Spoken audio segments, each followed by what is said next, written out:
மிதுன ராசி அன்பர்களுக்கு இன்று லாபம் ஈட்டுகின்ற நாள், விரயத்திலிருந்து லாபம் ஈட்டுகின்ற நாளாக வந்துவிட்டன. குறிப்பாக இன்றைய காலகட்டத்தில் செய்த விரயங்கள் ஒவ்வொன்றும் முதலீடாக கருதி இன்று முயற்சி செய்தால் அற்புதமாக இருக்கும். இன்று பேச்சே உங்களுக்கு உறுதுணையாக இருக்கிற காலகட்டத்தால் இன்று பொறுமையாக நிறுத்தி நிதானமாக நீங்கள் சொல்ல வேண்டிய கருத்தை மற்றவங்களுக்கு புரிய வைக்க வேண்டிய காலகட்டம் ஒன்று. உங்கள் ராசிக்கு 9ஆம் இடத்தில் 5 கிரக சேர்க்கைகள் இன்று பாக்கியஸ்தானம் வலுத்திருக்கிற காலகட்டத்தால் எண்ணிய எண்ணங்கள் சில மாதங்களாக நிறைவேறக்கூடிய வாய்ப்புகள் உண்டு. குறிப்பாக சூரியன், புதன், சுக்கிரன், ராகு இந்த கிரகங்கள் வலிமையாக இருக்கும் காலகட்டத்தில் அள்ளி வீசக்கூடிய லாபங்கள் உண்டு. இப்பொழுது இடம் சம்பந்தப்பட்ட, வீடு சம்பந்தப்பட்ட சிந்தனைகள் மேல்நோக்கும். இடத்தை விற்கலாமா, வாங்கலாமா, இது போன்ற விஷயத்தில் ஆதாயமாக இருக்கின்றன.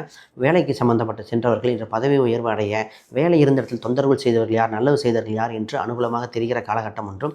இன்று திருமணம் சம்பந்தப்பட்ட பேச்சுவார்த்தைகள் இன்று தவிர்ப்பது நலம். இன்று மதியத்துக்கு பின் குறிப்பாக தவிர்ப்பது நலமாக இருக்கும். கடனை அடைக்க இன்று வழிபிறக்க வேண்டிய நாளாக இருக்கின்றன. குறிப்பாக பெற்ற கடனை அடைக்க, புது கடனை வாங்க, இது போன்ற விஷயத்துக்கு மட்டும் முயற்சி செய்ய வேண்டிய அற்புதமான நாளாக இருக்கின்றன.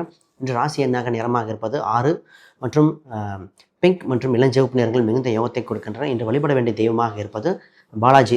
குறிப்பாக திருப்பதி வழிபாடுகள் மிகுந்த பிரகாசமாக இருக்கின்றன. திருப்பதி மற்றும் லட்சுமி அம்பாள் இணைந்திருந்த படத்தை வைத்து வழிபாடு செய்தால் அனுகூலமான தினமாக மாறிவிடுகின்ற காட்சிகள் உண்டு.